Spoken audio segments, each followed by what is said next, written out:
मेरे probiotic academy digital platform पर आप सभी का हार्दिक स्वागत है। अभिनंदन, जय श्री कृष्णा। आप अच्छे होंगे, कुशल मंगल होंगे। चले, हमारा सिलसिला चल रहा था practice objective question life process chapter 5 के जय प्रक्रम वाले के, और इसके हमने 15 क्वेश्चन कंप्लीट कर चुके हैं। और लास्ट क्वेश्चन था हमारा रक्त दाब को मापने वाले उपकरण को क्या कहते हैं, और रक्त दाब को स्पाइरोनोमीटर, ये हम इसका आंसर था। अब नेक्स्ट क्वेश्चन की ओर बढ़ते हैं। क्वेश्चन है हमारा 16।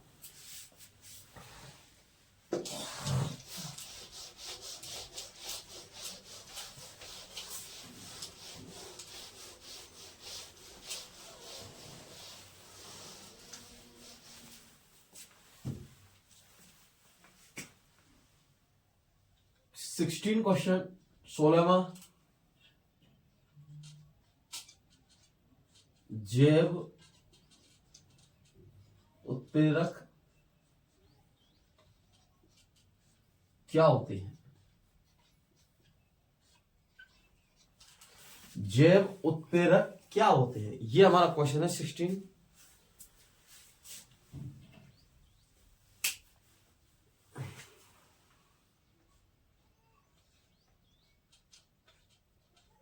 विटामिन, क्या विटामिन होते हैं जैव उत्प्रेरक?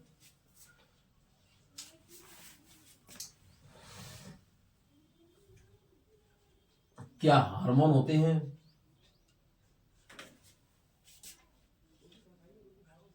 क्या अभिकारक होते हैं?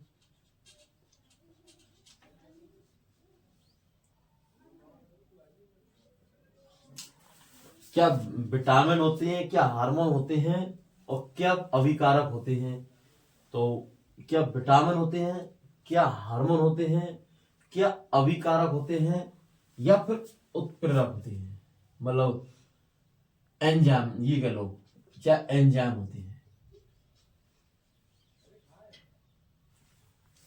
चार ऑप्शन हमारे आपकी स्क्रीन पर कि जैव उत्प्रेरक, लाइफ प्रोसेस में हम लाइफ प्रोसेस पढ़ रहे हैं, लाइफ प्रोसेस चैप्टर में हम पढ़ रहे हैं जैव उत्प्रेरक, विटामिन, अभिकारक, हार्मोन्स, एंजाइम। तो सबसे पहले हम जैव उत्प्रेरक की बात करते हैं कि जैव उत्प्रेरक होते क्या हैं।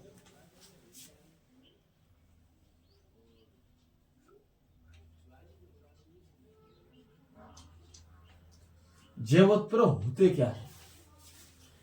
सबसे पहले उसकी बात करते हैं किसकी, जैव उत्प्रेरक की। कि जैव उत्प्रेरक वे पदार्थ होते हैं, वे पदार्थ होते हैं जो स्वयं तो अभिक्रिया में भाग नहीं लेते हैं। क्या नहीं लेते हैं? स्वयं तो अभिक्रिया में, किसमें? अभिक्रिया में भाग नहीं लेते हैं, भाग नहीं लेते हैं, लेकिन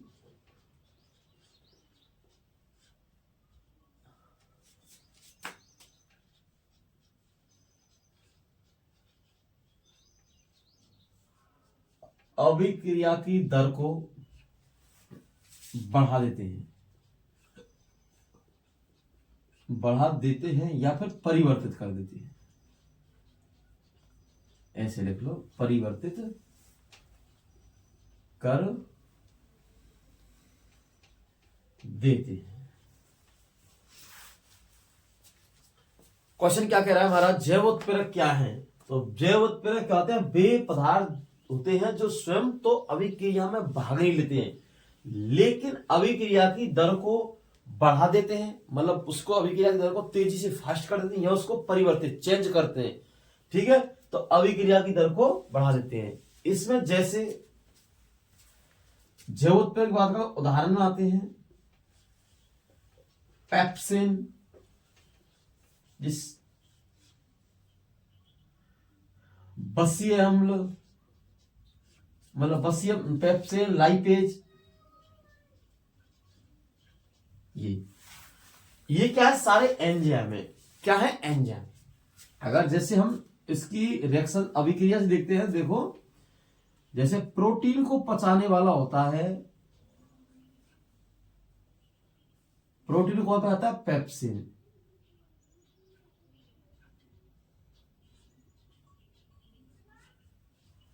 और किससे बताता है? अमीनो अम्लों में।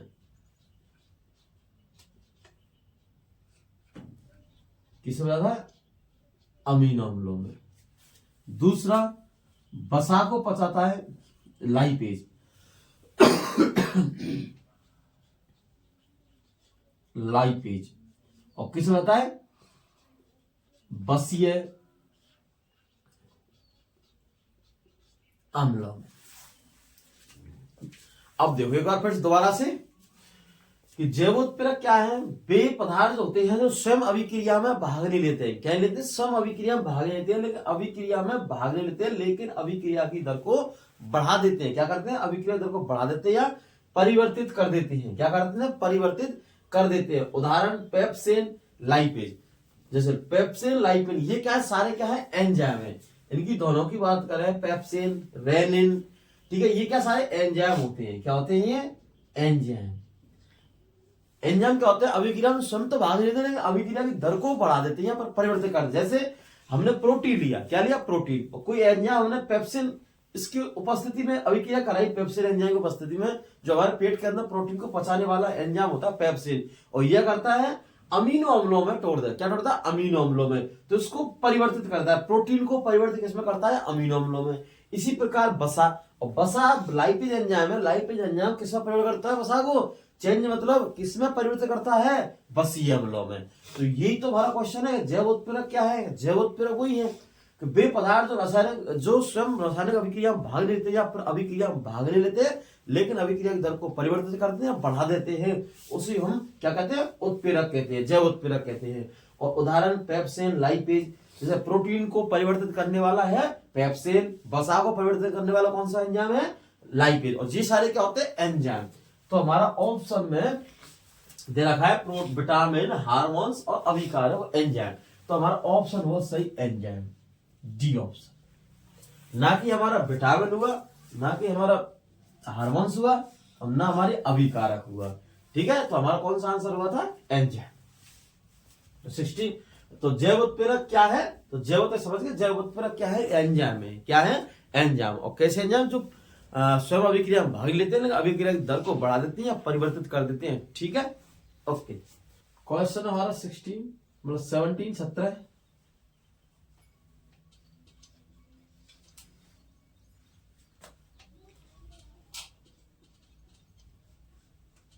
हमारे शरीर की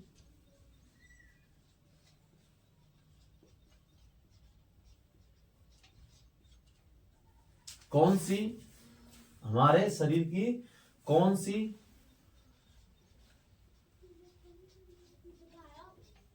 कोशिका में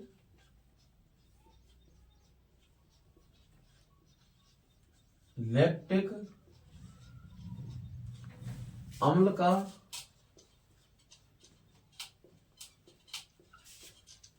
निर्माण होता है? हमारे शरीर की कौन सी कोशिकाओं में लैक्टिक अम्ल का निर्माण होता है? फर्स्ट ऑप्शन पे है तंत्रिका कोशिका,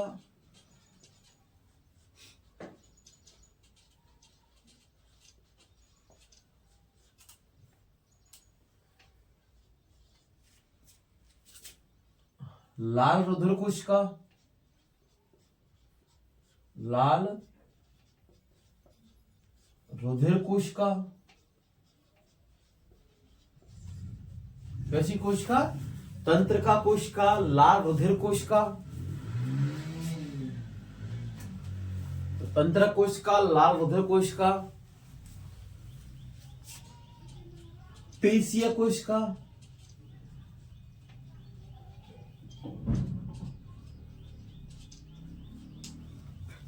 किसी पेशीय कोशिका, और डी में हमारा है लाल रुधिर कोशिका, पेशीय कोशिका और उपकला कोशिका। उपकला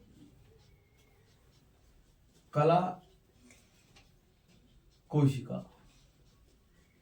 ये ऑप्शन। तो हमारे शरीर की कौन सी कोशिका में लैक्टिक अम्ल का निर्माण होता है? यह वही लैक्टिक अम्ल है जिससे हमारे जब हम व्यायाम एक्सरसाइज करते हैं तो हमारे हाथ पैरों में दर्द होता है। क्या होता है? दर्द होता है। ठीक है, तो इसको जानते थे लैक्टिक अम्ल क्या है। जब हम ग्लूकोज का, किसका, C6H12O6, इसका सूत्र है ग्लूकोज। ग्लूकोज, जब हम ग्लूकोज का विखंडन कराते हैं, क्या कराते हैं? विखंडन वालों से तोड़ते हैं, तो ये पाइरुवेट के 3 अणु होता है। पाइरुवेट के 3 अणु, मतलब कार्बन के 3 अणु है। कितने हैं? 3 अणु में टूटता है, ब्रेक होता है। तो जब ग्लूकोज क्या कराते हैं? हम विखंडन कराते हैं, तो पाइरुवेट के 3 अणु टूटता है। और जब पाइरुवेट की अभिक्रिया हम कराते हैं O2 के अभाव में, किसमें? O2 के अभाव में, मतलब अभाव में, तो ये क्या होता है? पेशीय कोशिका में होता है। पेशीय कोशिका में होती है अभिक्रिया, पेशीय कोशिका में यह अभिक्रिया होती है। होती है पेशीय कोशिका में, और क्या बनता है? लैक्टिक अम्ल।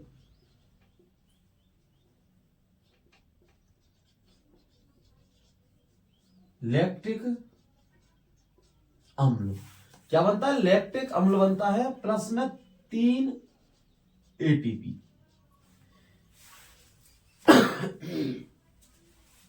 जब हम ग्लूकोज का विखंडन कराते हैं पाइरुवेट के 3 अणुओं में, और फिर पेश O2 के अभाव में अभिक्रिया होती है। किसमें होती है? O2 के अभाव में।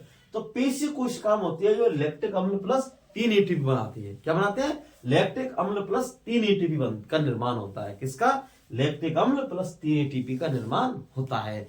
और क्या है कि हमारे शरीर में कौन सी कोशिका में लैक्टिक अम्ल का निर्माण होता है? कौन सी कोशिका?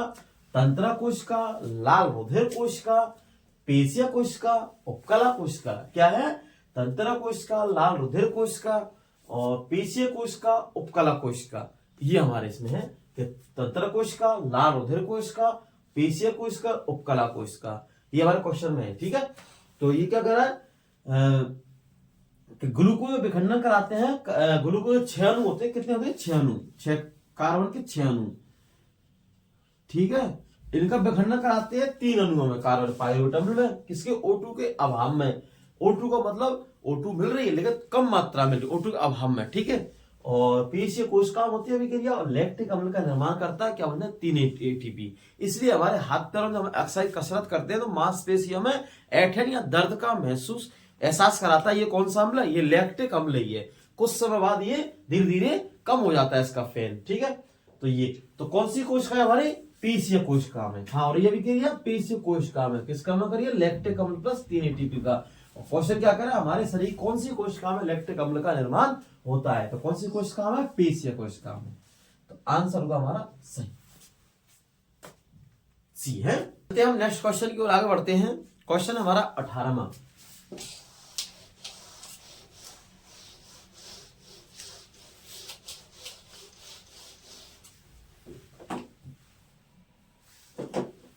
क्वेश्चन 18 है हमारा,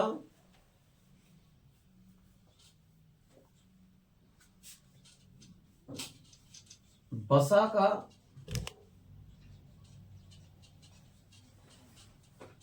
अवशोषण, वसा का अवशोषण किस प्रक्रम द्वारा होता है? अवशोषण किस प्रक्रम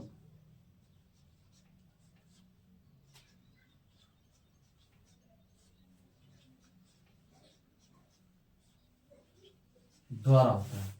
क्या है? वसा का अवशोषण किस प्रक्रम द्वारा होता है? एब्जॉर्प्शन, वसा किसका? वसा का अवशोषण, एब्जॉर्प्शन किस प्रोसेस द्वारा होता है? ये क्वेश्चन हमारा है। इसमें आंसर ऑप्शन है पढ़िए। पहला ऑप्शन है इसमें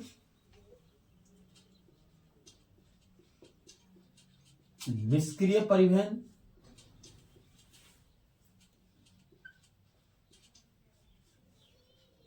बी ऑप्शन पे सक्रिय परिवहन,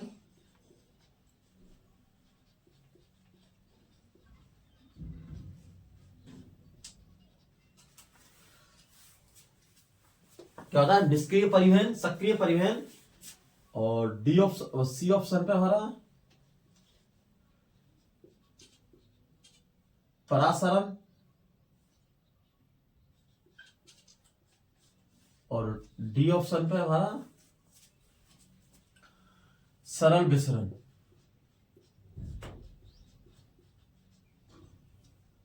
सरल विसरण।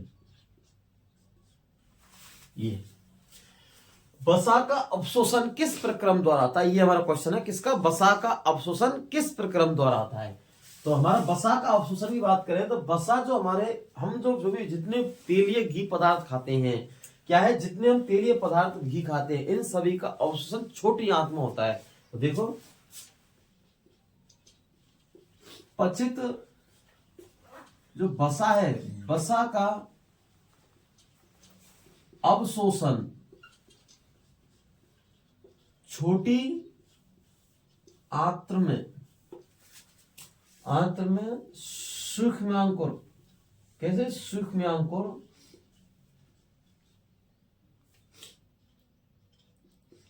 द्वारा होता है।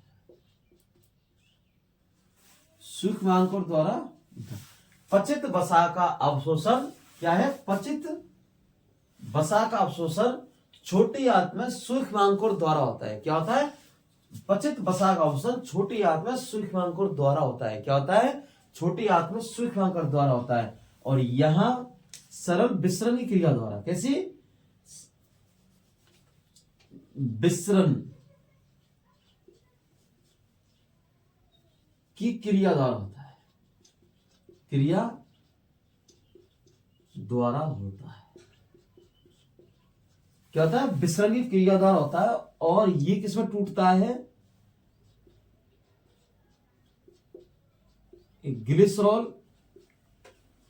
प्लस बसीय अम्लों में।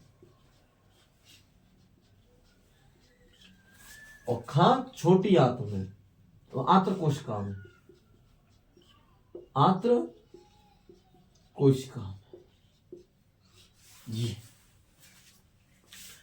अब देखो, क्वेश्चन हमारा, वसा का अवशोषण किस प्रक्रम द्वारा आता है? किसका? फैट का, मतलब जो हम तेल घी युक्त वसा, तेल घी युक्त हम पदार्थ खाते हैं, वसा। आजकल तो लोग बहुत इसका उपयोग कर रहे हैं, तेल घी को, इसलिए मोटापा बढ़ता जा रहा है। इस मोटापे को लोग रोक नहीं पा रहे हैं। लेकिन हमें क्या है, नियमित एक्सरसाइज, व्यायाम, या फिर फैटी, मतलब जैसे जितने वसा है उनको कम यूज में लेना चाहिए भोज्य पदार्थ में। लेकिन आजकल लोगों का ये दिन बढ़ता जा रहा है, इससे कई बीमारियों को पनप रही हैं। ठीक है, क्योंकि वसा क्या हमारे पचती नहीं है बॉडी के अंदर, और ये फैट के रूप में स्टोर होती रहती है। ठीक है, तो वसा का अवशोषण किस प्रक्रम द्वारा आता है? तो वसा का प्रक्रम है निष्क्रिय परिवहन, सक्रिय परिवहन, परासरण और सरल विसरण। ये हमारा, तो देखते हैं, पचित वसा का अवशोषण छोटी आंत में रसांकुर द्वारा होता है। पचित वसा का अवशोषण, एब्जॉर्प्शन, किसके द्वारा? छोटी आंत में सूक्ष्म रसांकुर द्वारा होता है। किसमें? छोटी आंत में सूक्ष्म रसांकुर द्वारा होता है। देखो क्वेश्चन क्या कह रहा है, क्वेश्चन समझना कि पचित वसा का अवशोषण कहां होता है? तो पचित वसा का अवशोषण छोटी आंत में होता है, लेकिन किसके द्वारा होता है? सूक्ष्मांकुर द्वारा होता है। लेकिन वो क्या पूछ रहा है? पचित वसा का अवशोषण किस प्रक्रम द्वारा आ रहा है? कैसे? किस प्रक्रम? प्रोसेस द्वारा। प्रोसेस की पूछ रहा है वो हमसे, क्या पूछ रहा है? प्रोसेस की। इसमें क्वेश्चन में थोड़ा सा एग्जाम में थोड़ा दिमाग लगाता है कि भाई वसा का अवशोषण किस प्रक्रम द्वारा होता है। जो क्वेश्चन क्या, वसा का अवशोषण किस प्रक्रम द्वारा होता है?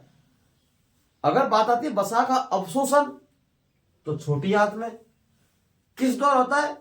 सूक्ष्मांकुर द्वारा। लेकिन उसने पूछ लिया प्रक्रम, मतलब प्रोसेस। क्या पूछ लिया? प्रोसेस। तो उसने पूछा प्रोसेस, तो विसरण क्रिया द्वारा। कैसे? विसरण क्रिया द्वारा होता है ग्लिसरॉल प्लस बसीय अम्लों में। किसमें? ग्लिसरॉल प्लस बसीय में, आंत्र कोशिका में। किसमें? ग्लिसरॉल प्लस बसीय अम्लों में, आंत्र कोशिका में। किसमें होता है? आंत्र कोशिका में, ग्लिसरॉल प्लस बसीय अम्लों में। तो कौन सी प्रक्रम द्वारा होता है? विसरण क्रिया द्वारा। कौन सी? विसरण क्रिया द्वारा। तो इसमें क्या है? विसरण क्रिया, मतलब सरल विसरण, वो एक ही बात है, सरल विसरण या विसरण क्रिया द्वारा। तो आंसर होगा हमारा डी, ना कि सक्रिय में तो ग्लूकोज का होता है। देखो परिवहन की बात करें, किसकी? ग्लूकोज। और ये भी नहीं है और परासरण भी नहीं है। ठीक है, तो ये सरल विसरण द्वारा। और किसमें? ग्लिसरॉल प्लस बसीय अम्लों में। अब नेक्स्ट क्वेश्चन की ओर आगे बढ़ते हैं। क्वेश्चन हमारा 19वां, ये 18 था हमारा 18, ठीक है।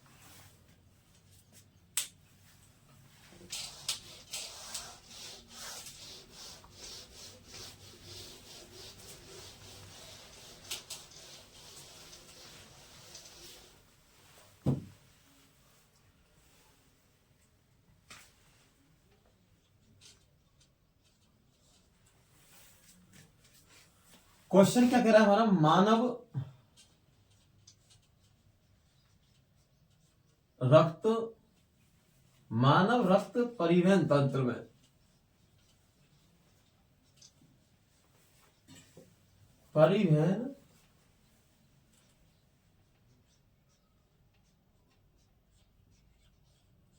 में मानव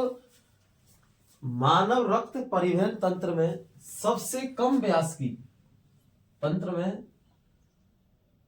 मानव रक्त परिवहन तंत्र में सबसे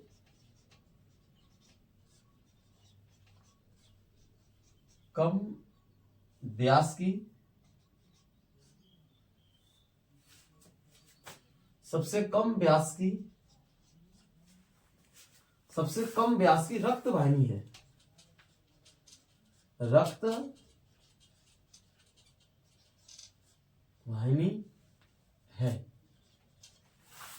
मानव रक्त परिवहन तंत्र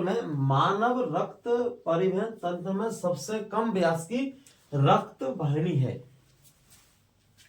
सबसे कम व्यास की। ऑप्शन देखते हैं हम। केशिका,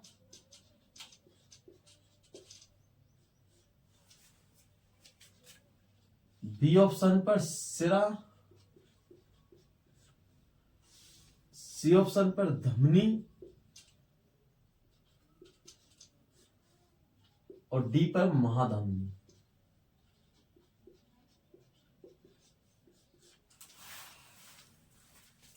क्वेश्चन हमारा कह रहा है कि मानव रक्त परिवहन तंत्र में सबसे कम व्यास की रक्त वाहिनी है।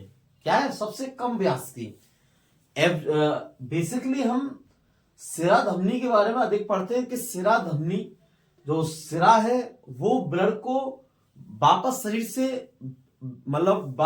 से ब्लड को हृदय पहुंचाती है, धमनियां हृदय से शरीर में पहुंचाती ब्लड को। तो अगर देखा जाए तो कम व्यास की धमनी को बताते हैं अक्सर, लेकिन इसमें क्या कह रहा है, मानव रक्त परिवहन तंत्र में सबसे कम व्यास की रक्त वाहिनी है। क्या है? सबसे कम व्यास की, क्या है? सबसे कम, जिसकी व्यास मतलब इसकी मोटाई से, देखो ये रक्त वाहिनी है, ये इसकी लेंथ व्यास, ठीक है। तो ये सबसे कम व्यास की है, ठीक है। तो देखते सबसे कम व्यास की कौन सी है। तो सबसे कम व्यास की हमारी केशिका। क्या है? केशिका। और केशिका क्यों है? क्योंकि ये देखो, ये केशिका होती है कैपिलरी,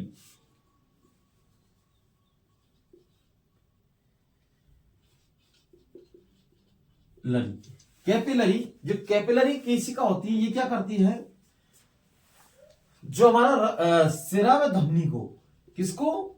सिरा व धमनी को जोड़ने का काम करती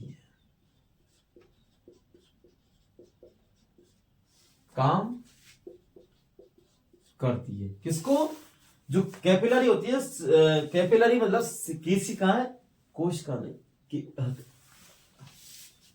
केशिका, ठीक है, कोशिका नहीं है ये, केशिका, कैपिलरी। यह करती सिरा व धमनी को जोड़ने का कार्य करती है, पूरे शरीर में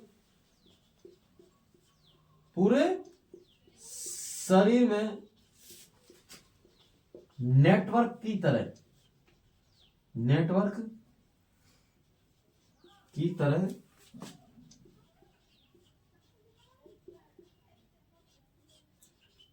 फैली हुई होती है। केशिका है, सिरा व धमनी को जोड़ने का काम करती है। क्या करती है? सिरा धमनियों को जोड़ने का काम करती है, पूरे शरीर में नेटवर्क की तरह फैली होती है। क्या होती है? फैली होती है। सबसे पहले क्या करती है, अगर इसका कार्य देखें, ये करती है धमनी से रक्त को ग्रहण करती है। धमनी से रक्त को क्या करती है, रक्त को ग्रहण करती है और ऊतकों तक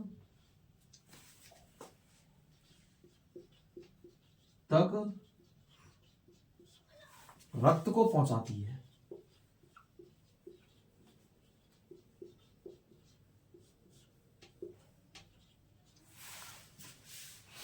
धमनी से रक्त को ग्रहण करती है और ऊतकों तक रक्त को पहुंचाती है। क्या पहुंचाती है, ऊतकों तक रक्त को पहुंचाती है। कौन पहुंचाती है, केशिका।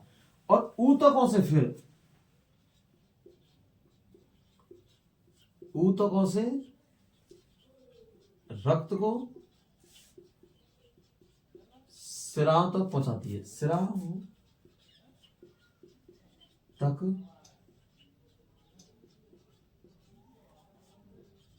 पहुंचाने का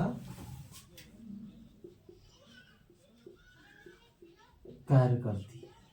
क्या करती है, ऊतकों से रक्त को स्राव तक पहुंचाने का कार्य करती है। कौन, ये कैपिलरी केशिका।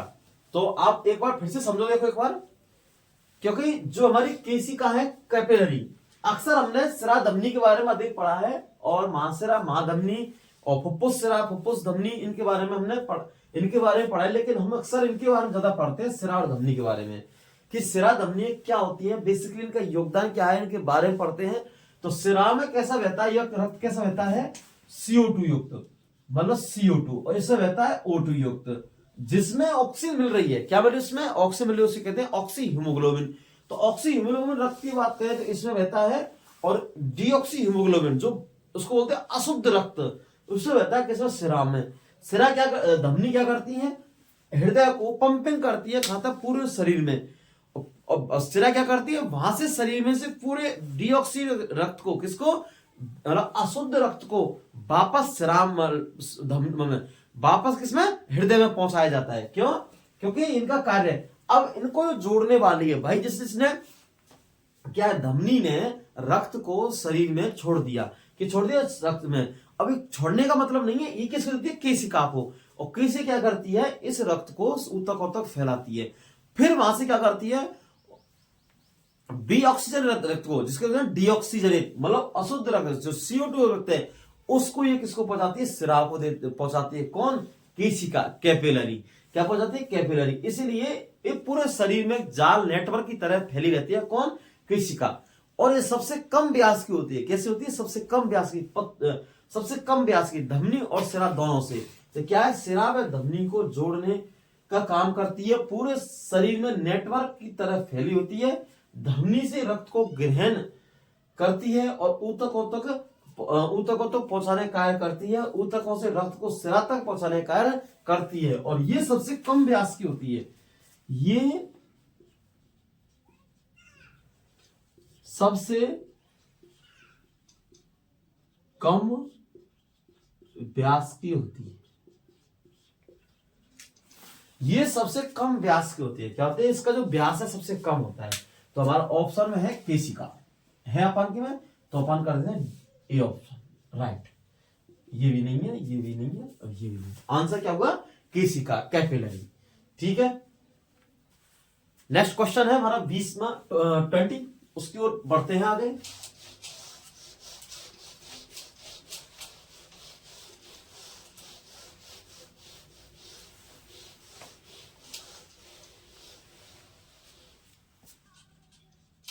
क्वेश्चन 20, अधिकांश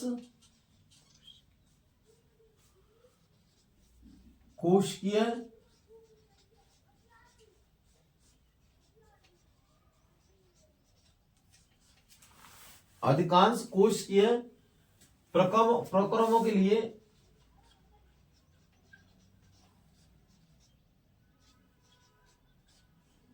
ऊर्जा मुद्रा, कैसे, ऊर्जा मुद्रा के रूप में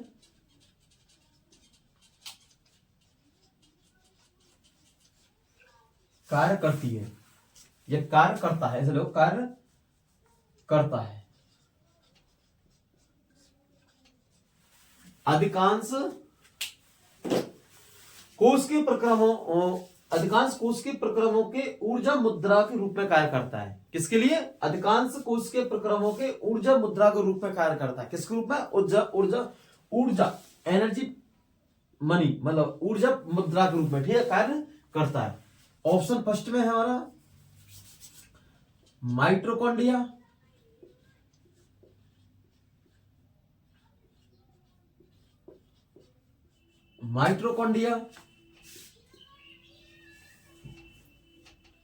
बी में है एटीपी, सी में हमारा सीएएम,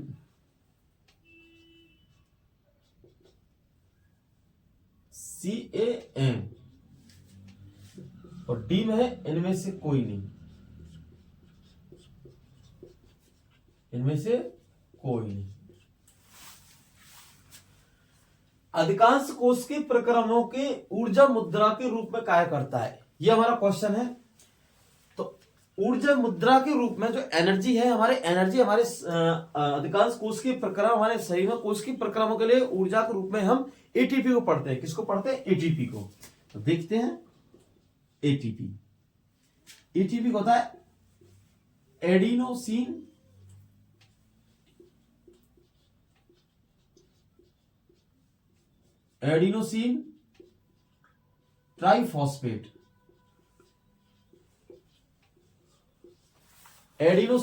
ट्राइफॉस्फेट, एटीपी का नाम क्या है? Adenosine triphosphate.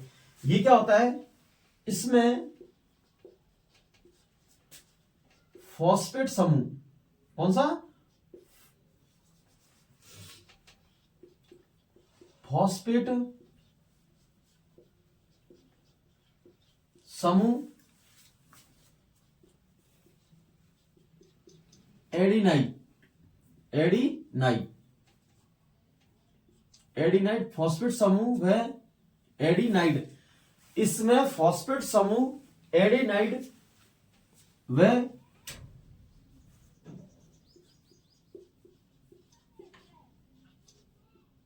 राइबोशर्करा,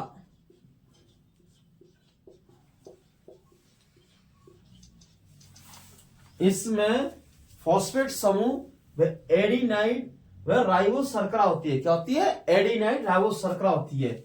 और ये अणु जैव, ये क्या कर रहा है? ये अणु क्या है? ये अणु क्या है? ये अणु जैव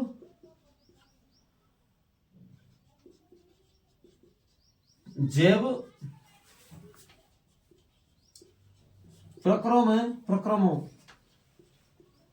में ऊर्जा का कार्य करते हैं। किसका? रासायनिक ऊर्जा का। जैव प्रक्रमों में रासायनिक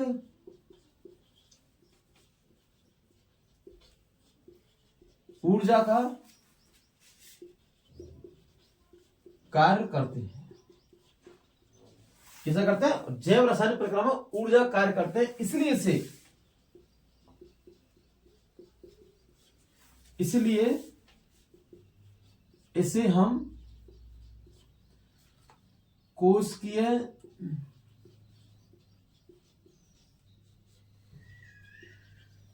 प्रक्रमों की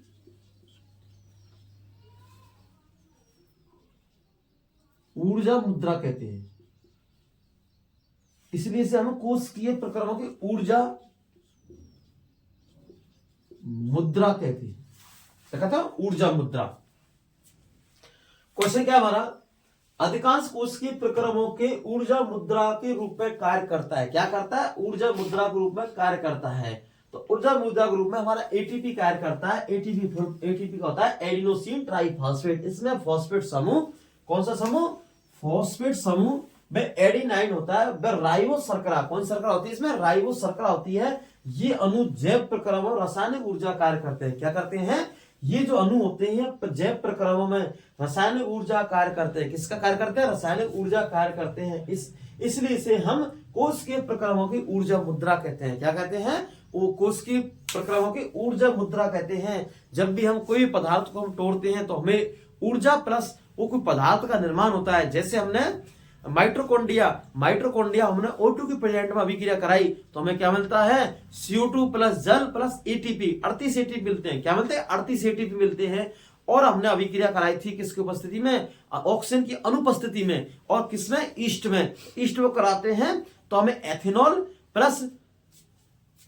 प्लस क्या मिलता है, हमें CO2 प्लस 2 ATP, क्या मिलते हैं, 2 ATP। और हमने पेशीय कोशिका में O2 के अभाव में अभिक्रिया कराई थी तो उसमें मिलता है हमें लैक्टिक अम्ल प्लस 3 ATP। तो हमें कहीं ना कहीं ATP का बड़ा रोल है। क्या है, ATP का एनर्जी के रूप में रोल है, क्योंकि इसमें फॉस्फेट समूह में एडेनाइन व राइबो शर्करा मिलती है। क्या मिलती है, इसमें अंदर राइबो शर्करा मिलती है, और जो हमें क्या करती है, जैव अणु में रासायनिक ऊर्जा, किसका, रासायनिक ऊर्जा का ये क्या करती है, कार्य करती है। क्या करती है, रासायनिक ऊर्जा का ये कार्य करती है। इसीलिए इसे हमें कोश के प्रक्रमों की ऊर्जा मुद्रा कहते हैं। क्या कहते हैं, ऊर्जा मुद्रा, क्योंकि ये रासायनिक ऊर्जा क्या करती है, कार्य करती है। ठीक है, हमारे 20 क्वेश्चन कंप्लीट हो चुके हैं। अब हम नेक्स्ट चैप्टर के क्वेश्चन चालू करेंगे। ठीक है,